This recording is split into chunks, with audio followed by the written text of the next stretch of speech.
याद रखना, पिता कितना भी कठोर हो, पिता जितना कठोर होता है, मां उतनी ही कोमल और ममतामयी होती है। और याद रखना मेरे पागलों,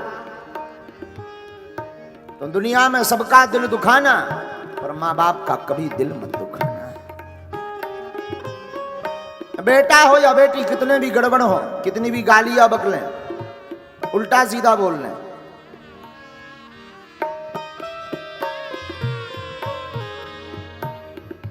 मां को भी बकलें, माता कुछ देर के लिए जरूर मुंह नहीं बोलेगी, रात में अंत में भोजन लेकर के आ ही जाएगी, ले बेटा खा।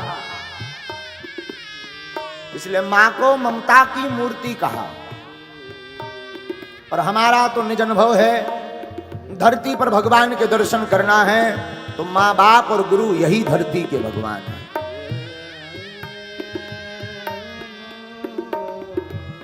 मां से बड़ा ममतावान कोई नहीं होता।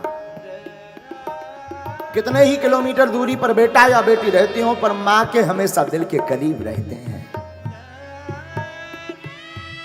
बेटा कितना भी निकम्मा हो, चोर हो, खुरापाती हो, भाई मन काट देगा, पिता त्याग देगा, पर मां मरते दम तक अपने बेटे को अपने से अलग नहीं करना चाहिए।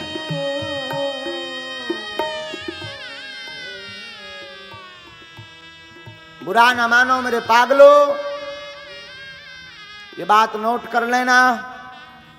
जीवन में माता और पिता, माता पिता में जो मां है ना, मां कोई स्त्री नहीं है, मां कोई संबंध नहीं है, मां एक ममता की मूर्ति है।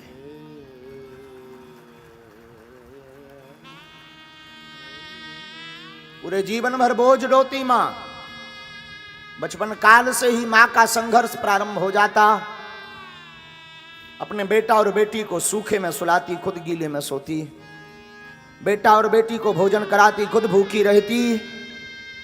बेटा और बेटी कहीं पर भी चले जाएं, सबसे ज्यादा मन्नत अगर कोई मांगती है, सबसे ज्यादा अर्जी अगर कोई लगाती है, ईश्वर से अपने पुत्र या पुत्री की मंगल की कामना अगर सबसे ज्यादा कोई जीवन में करता है तो वो मां करती है। मां बाप से बड़ा इस दुनिया में कुछ भी नहीं है।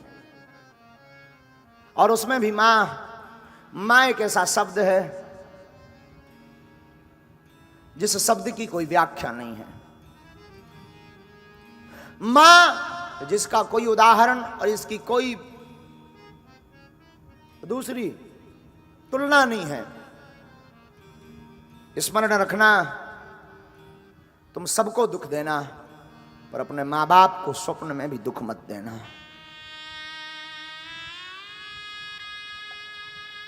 मां, सती की मां से आप चरित्र से ध्यान रखना। सती की मां जानती है कि मेरे पति बहुत खतरनाक हैं। सती की मां को पता है, इन्होंने आज्ञा दी कि शिव संबंधी कोई भी आए उनसे कोई नाता नहीं रखना है।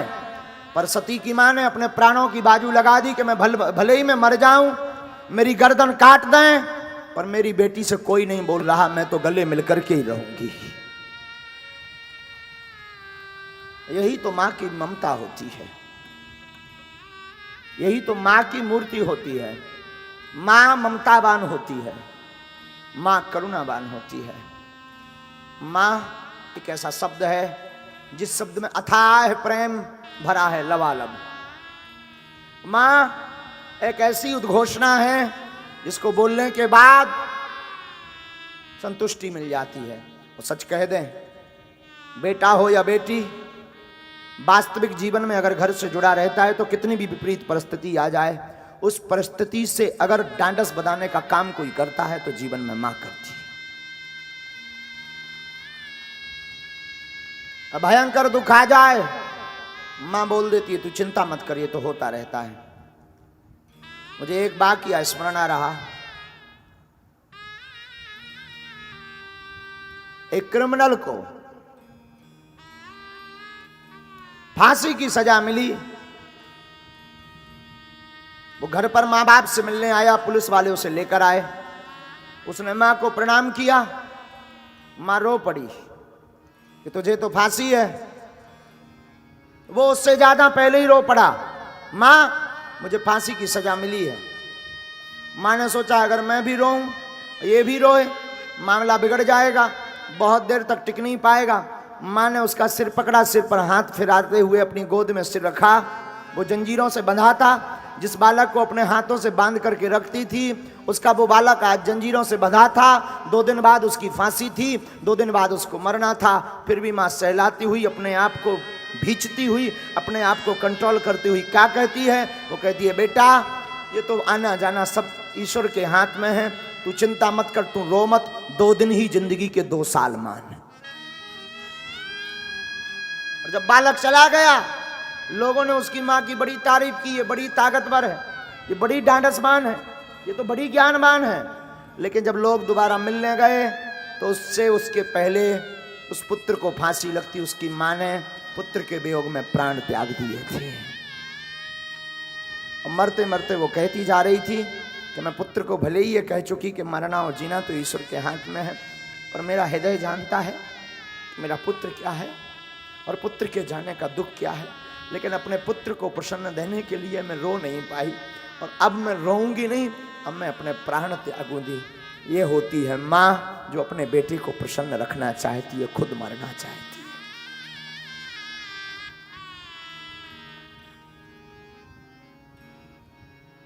माँ एक ऐसी मूर्ति है, वो अपने रक्षाबंधन को भूल जाती, वो अपने घर को भूल जाती, भाई की सुनी कलाई रक्षाबंधन पर पड़ी रहती, पर माँ अपने पुत्र के प्रसन्नता के लिए रक्षाबंधन के त्योहार पर जाना बंद कर देती, ताकि मेरे पति और मेरे पुत्र प्रसन्न रहें।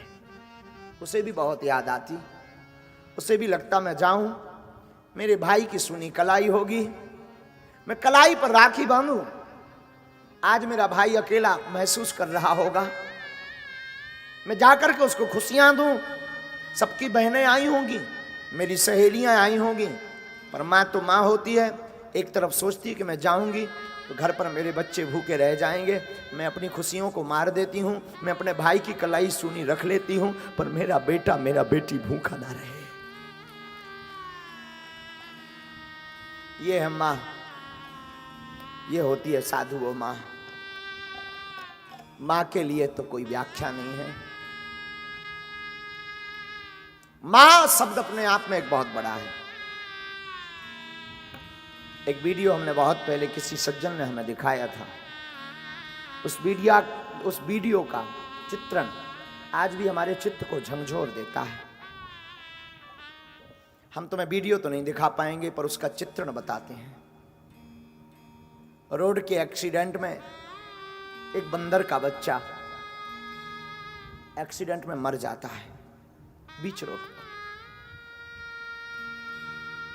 खबर नहीं रही होगी उसकी माँ, उस बंदर की माँ उस रोड पर पिछले हुए बच्चे को हाथ में लेकर के 9 दिन तक उसी रोड में उसी जगह बैठी रहती है, 9 दिन तक। तो इंसानों में ही केवल माँ में ममता नहीं होती, पशु पक्षियों की माँ को भी ममता होती है। यहाँ तक कि चिड़िया भी अपने बच्चों के चुगने के लिए स्वयं तूफान से लड़ती, धूप से लड़ती, बड़े बड़े चट्टानों से लड़ती, हवाओं से लड़ती, पर दाना ला करके अपने बच्चों का पेट भरती।